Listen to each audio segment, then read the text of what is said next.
High viewers, మామూలుగా మన యూట్యూబ్లో కనుక చూస్తూ ఉంటే కొన్ని సినిమాలకు సంబంధించి చాలా వ్యూస్ ఉన్నట్టుగా మనకు అనిపిస్తుంది. తీరా అది ఓపెన్ చేస్తే అది ఒక ఫేమస్ సినిమా. ఏమొస్తుంది? స్టార్టింగే పేర్లు వస్తూ ఉంటాయి. సినిమాలో స్టార్టింగ్ పేర్లే కదండి వస్తాయి అంటారా? ఏ పేర్లు ఇవి? క్లైమాక్స్ వచ్చే పేర్లు వస్తూ ఉంటాయి. సరే, ఒరిజినల్ ప్రింట్ వచ్చేసి మనకి ఓటీటీలో దొరికింది, యూట్యూబ్లో అన్నప్పుడు కాపీ ప్రింట్ దొరికిద్దామో కదా అని చెప్పేసి చూస్తూ ఉన్నాం అనుకోండి. నిమిషం, 2 నిమిషాలు, 3 నిమిషాలు, 4, 5, 10, 15, అరగంట, గంట. ఓరే దేవుడా, వాడు ఓన్లీ ఎక్కడైతే కాపీరైట్ క్లెయిమ్ చేయకుండా ఉంటారో ఆ ఎండింగ్లో ఉన్నటువంటి ఆ పేర్లు పడేది ఉంటుంది చూసారా. మామూలుగా హాలీవుడ్ సినిమాలు మ్యాక్సిమం మీరు అబ్జర్వ్ చేయండి, మినిమం 3 మినిట్స్ ఉంటుంది, మ్యాక్సిమం 10-15 మినిట్స్ కూడా ఉంటాయి అనమాట. అంటే వాళ్ళు ప్రతి ఆ సినిమాకి సంబంధించి పనిచేసిన ప్రతి ఒక్కరికి క్రెడిట్ ఇస్తారు అక్కడ. సో వాళ్ళు ఏం మెన్షన్ చేస్తారు,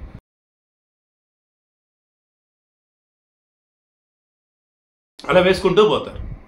ఇది జనరల్గా ప్రతి సీను క్లైమాక్స్ అన్నప్పుడు ఎటకారంగా చెప్పారు. కొన్ని ఉంటాయి, స్టార్టింగే ఆ సినిమా క్లైమాక్స్ ఏదైతుందో అది ఇస్తాడు. అది ఇచ్చి అందులో ఇక సినిమా ఎండ్ అవుతుంది అనుకున్నటువంటి మూమెంట్లో ఒక్కసారి ఫ్లాష్ బ్యాక్ తీసుకెళ్తాడు.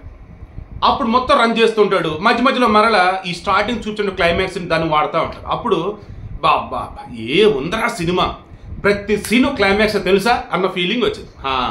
ఇది ఇప్పుడు ఏపీ రాజకీయాలు కూడా నడుస్తుంది.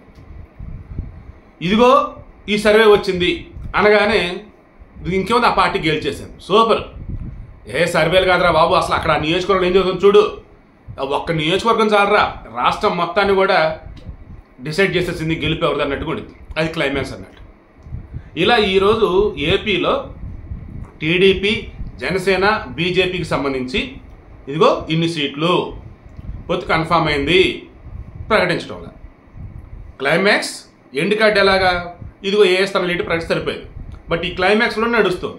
కమింగ్ టు వైసీపీ, వాళ్ళదైతే ఇది ఇక్కడే అది అక్కడే ఏంది, ఆ ఇన్ఛార్జీలు నియామకాలు వాళ్ళ ఎమ్మెల్యేల, ఎంపీల తెలియదు, ఇన్ఛార్జీలు ఇలా చెప్పుకుంటే పోతే అందులో పోటీ చేసేది ఎవరు, పోటీ చేయని ఎవరు తెలియదు. ఇలా ఉండగా మొన్న ఏకంగా మంత్రిగా ఉన్నాడు అండ్ మరో ఒక ఎంపీ దానికి సంబంధించేసి ఇన్ఛార్జిగా పెట్టిన గొమ్మనూరు జయరాం వైసీపీ నుంచి టీడీపీలోకి వచ్చినాడు. ఆల్మోస్ట్ నెల్లూరు జిల్లాకి సంబంధించి ఎవరైతే కీలక ఉన్నటువంటి నెల్లూరు పెద్దారెడ్డిలో ఉన్నారో ఎమ్మెల్యే స్థానాలు కానీ ఎంపీ స్థానానికి సంబంధించి కానీ మొత్తం కూడా టీడీపీ సైడే ఉన్నారు, ఒకరిద్దరు తప్ప. దాంతో చివరికి విజయసాయిరెడ్డి తీసుకెళ్ళి నెల్లూరులో పోటీ చేయించిపోతానని చెప్పేసి టాక్. ఐ థింక్ ఆయన కూడా ఒప్పుకున్నట్టుగా ఉన్నాడు. సో ఇలా చెప్పుకుంటూ ఉన్నట్టయితే ఊహించని విధంగా అసలు ఎక్కడో నెల్లూరులో ఎమ్మెల్యేగా ఉన్నటువంటి వ్యక్తిని తీసుకొచ్చి నర్సరాపేట దగ్గర వచ్చేసి ఎంపీగా కంటెస్ట్ చేపిస్తున్నారు అనిల్ కుమార్ యాదవ్. ఈయన 2021 కల్లా పోలవరం కంప్లీట్ చేస్తానని చెప్పేసి హడావుడి చేసిన క్యాండిడేట్. సో ఓ రకంగా ట్రోలింగ్తో ఆడుకుంటున్నారు అనుకోండి, ఒక లెట్ ఇట్ బి.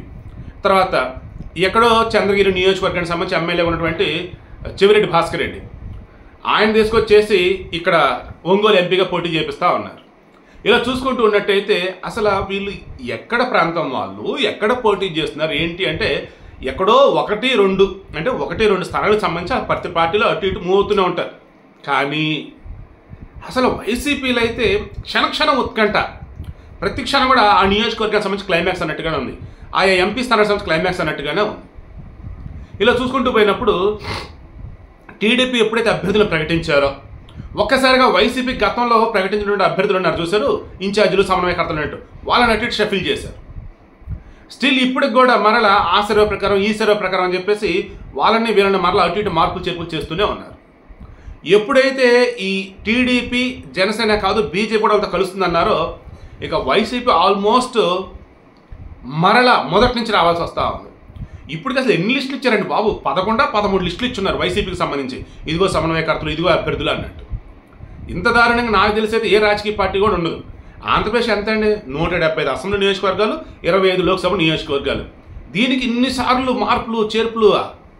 మరలా ఇందులో కూడా ఈ మెయిన్ వ్యక్తులు ఉంటారు.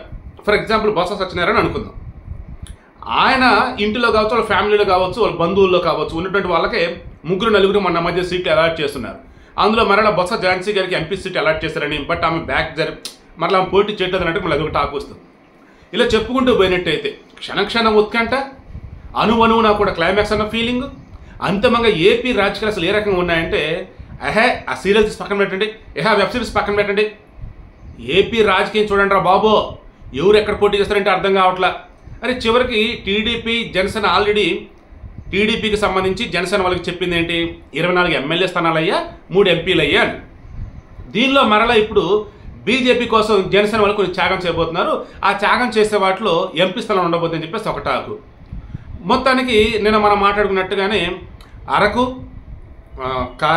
అనకాపల్లి, కాకినాడ, రాజమండ్రి, నరసాపురం, తర్వాత వచ్చేసి తిరుపతి, మచిలీపట్నం, రాజంపేట, ఈ 8 స్థానాలు అయితే ఆల్మోస్ట్ జనసేన బీజేపీకి పోటీ చేస్తాయి.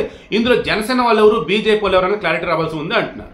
సో ఇలా చెప్పుకుంటూ పోయినట్టయితే క్షణక్షణం అండి సీరియస్ ఆంధ్రప్రదేశ్ రాజకీయాలు గమనిస్తూ ఉంటే, సినిమాల్లో కానీ ప్రతి సీన్ క్లైమాక్స్ అన్నట్టుగా ఇక్కడ కూడా ఆంధ్రప్రదేశ్ రాజకీయాలు గమనిస్తూ ఉంటే ప్రతిరోజు ప్రతి నియోజకవర్గంలో క్లైమాక్స్ అన్నట్టుగా నడుస్తూ పోతూ ఉన్నాయి. క్లారిటీ అంటే మేబీ ఖచ్చితంగా ఈ రోజు అయితే రావచ్చు.